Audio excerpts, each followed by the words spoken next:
आज की कहानी है माँ का बड़ा दिल। एक पति पत्नी के जोड़ों को दो बच्चे हुए, दोनों ही बेटे। माँ बाप ने इन दोनों ही बच्चों को खूब प्यार से पाला पोसा, पढ़ाया लिखाया और बड़ा किया और इस काबिल बनाया कि यह अच्छी नौकरी कर सके, समाज में अच्छा जीवन व्यतीत कर सके। अपने बच्चों के लिए दिन रात कड़ी मेहनत करके एक बंगले जैसा 2 मंजिला घर बना कर दिया, ताकि दोनों बेटे शादी के बाद भी एक साथ लेकिन अलग अलग कमरों में रह सके, ताकि आगे चलकर कभी बंटवारे का विचार न आए और इनमें लड़ाई झगड़ा ना हो। दोनों बेटों को अच्छी नौकरियां लग गई, दोनों को ही शादी हो गई। बड़ा बेटा जो घर के पहले माले पर रहता था, उसको एक बच्चा भी हुआ। पोते का मुंह देखकर दादा दादी बहुत खुश हुए।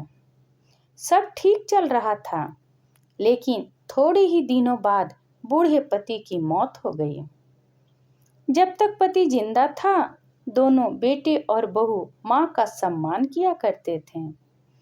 जैसे ही पति मर गया, दोनों बेटे और बहुएं हर दिन माँ की सेवा करना तो दूर, माँ को हर दिन खाना खिलाने के लिए भी राजी न थे। दोनों बेटे और बहुएं ने मीटिंग की और तय किया कि माँ को खाना खिलाने की जिम्मेदारी बांट ली जाए, यानी कि 15 दिन बड़ा बेटा और 15 दिन छोटा बेटा माँ के खाने की जिम्मेदारी लेगा।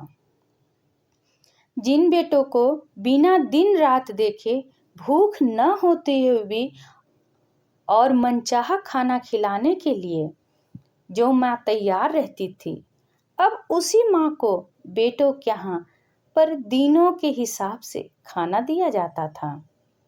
माँ का दिल बड़ा था।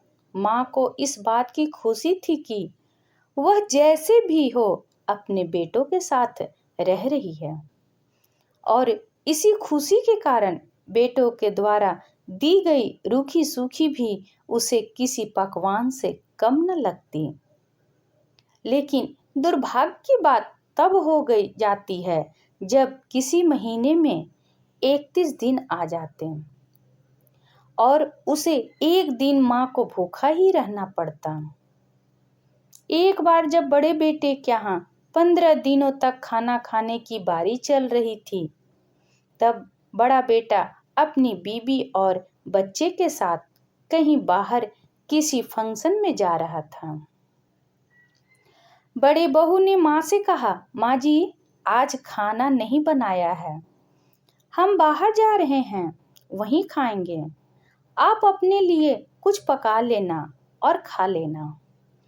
बूढ़ी माँ ने कहा, लेकिन बेटा, मुझे तो गैस चलाना भी नहीं आता। बहू ने कहा, तो फिर ऐसा कीजिए कि पास वाले मंदिर में भंडारा लगता है, आप वहीं जाकर खाना खा लीजिए, तो आपको गैस चलाने की ज़रूरत भी नहीं पड़ेगी। पास में ही खड़ा बेटा और पोता यह सब सुन रहे थे, लेकिन कोई कुछ न बोला। बूढ़ी माँ को भूखा ही छोड़ा, बेटा और बहू फंक्शन से निकल गए। माँ को थोड़ा दुख तो हुआ, लेकिन फिर अपने आप को यह सोचकर मना लिया, ठीक ही तो है, कभी कभी बहू को भी घर के काम से आराम मिलना चाहिए और भगवान का भंडारा खाने का सौभाग्य किस्मत वालों को ही तो मिलता है। माँ खुशी खुशी मंदिर में जाकर भंडारा खा आई। कुछ दिन ऐसे ही बीत गए। एक दिन बड़े बेटे को छुट्टी थी। बेटा, बहू और उनका बच्चा अपने घर में साथ में समय बिता रहे थे। माँ बाप छोटे बच्चे को पूछ रहे थे कि वह बड़ा होकर क्या बनना चाहता है और क्या करना चाहता है। छोटे बच्चे ने बड़े ही सरल भाव से माँ बाप को उत्तर देते हुए कहा, वह बड़े होकर वकील बनना चाहता है। उसकी इच्छा इस घर से भी बड़ा एक घर लेने की है, लेकिन वह घर मंदिर के पास होना चाहिए। माँ बाप ने पूछा, घर के पास मंदिर क्यों ऐसा होना चाहिए? तब बच्चा माँ बाप से कहता है, घर के पास मंदिर इसलिए होना चाहिए कि ताकि मैं बड़ा होकर किसी फंक्शन में बाहर जाऊं तो आप दोनों को ज़्यादा तकलीफ न हो। मंदिर नज़दीक रहेगा तो आपको ज़्यादा दूर जाकर भंडारा नहीं खाना पड़ेगा। मासूम बच्चे के ऐसा जवाब सुनकर दोनों ही के पैरों तले से जमीन खिसक गई।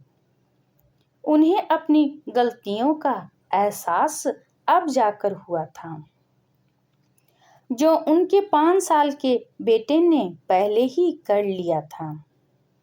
दोस्तों, दुनिया के हर माँ बाप यह सोचकर अपने बच्चों को बड़ा करते हैं कि वह उनके बुढ़ापे की लाठी बनेंगे, ना कि वह लाठी बनकर उनके ही पीठ पर बरसेंगे। कर्म का चक्र निरंतर घूमता रहता है। दोस्तों, आज जो तुम दूसरों के साथ कर रहे हो, आगे चलकर तुम्हारे साथ वही होगा, यह तय है। इसलिए हमेशा याद रखो कि दूसरों के साथ वैसे ही बर्ताव करो जैसा तुम चाहते हो कि बाकी लोग तुम्हारे साथ करें। इस कहानी पर आपकी क्या राय है, कमेंट करके ज़रूर बताइएगा। अगर पसंद आया है तो प्लीज़ लाइक एंड सब्सक्राइब करना ना भूलें। इसी तरह और भी कहानी सुनने के लिए कृपया बेल आइकन बटन को दबाना ना भूलें। वीडियो देखने के लिए आपका बहुत बहुत धन्यवाद।